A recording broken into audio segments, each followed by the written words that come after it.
ഓരോ പിറവിയും ഓരോ പ്രതീക്ഷകളാണല്ലോ. സങ്കടങ്ങൾ മാറി സന്തോഷം പ്രദാനം ചെയ്യുമെന്നുള്ള വലിയ പ്രതീക്ഷ. ഇത് പിറവിക്കാലം. പിറവിക്കാലവും ഒരു വലിയ സന്തോഷത്തിന്റെ കാലമാണ്. വേദം നൽകുന്ന ആദ്യ സൂചനകൾ ഇങ്ങനെയാണല്ലോ: സർവ്വജനത്തിനും ഉണ്ടാകുന്ന മഹാസന്തോഷം ഞാൻ നിങ്ങളെ അറിയിക്കുന്നു, നമുക്കൊരു ശിശു ജനിച്ചിരിക്കുന്നു, നമുക്കൊരു മകൻ നൽകപ്പെട്ടിരിക്കുന്നു എന്നുള്ളതാണല്ലോ. തിരുപ്പിറവി ഒരു വലിയ സന്തോഷമാണ്. സർവ്വജനത്തിനുമുള്ള ഒരു മഹാസന്തോഷത്തിന്റെ ദിവസമാണ് ഈ പിറവിക്കാലം എന്ന് പറയുന്നത്. ഇത് വെളിച്ചത്തിന്റെ ഉത്സവമാണ്, പ്രകാശത്തിന്റെ ഉത്സവമാണ്. കാരണം തിരുപ്പിറവിയെ കുറിച്ച് വേദം നൽകുന്ന മറ്റൊരു സൂചന അന്ധകാരത്തിലിരുന്ന് ജനം അത്ഭുത പ്രകാശം കണ്ടു എന്നുള്ളതാണ്. സത്യത്തിൽ ഇതൊരു വലിയ വെളിച്ചത്തിന്റെ ഉത്സവമാണ്.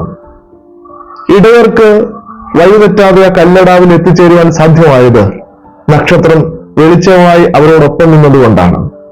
അങ്ങനെ ഈ പിറവിക്കാലം അനേകർക്ക് വെളിച്ചമായി തീരുവാൻ നമുക്ക് സാധ്യമായി മാറണം. അനേകർക്ക് സന്തോഷമായി മാറുവാൻ നമുക്ക് സാധ്യമായി മാറണം.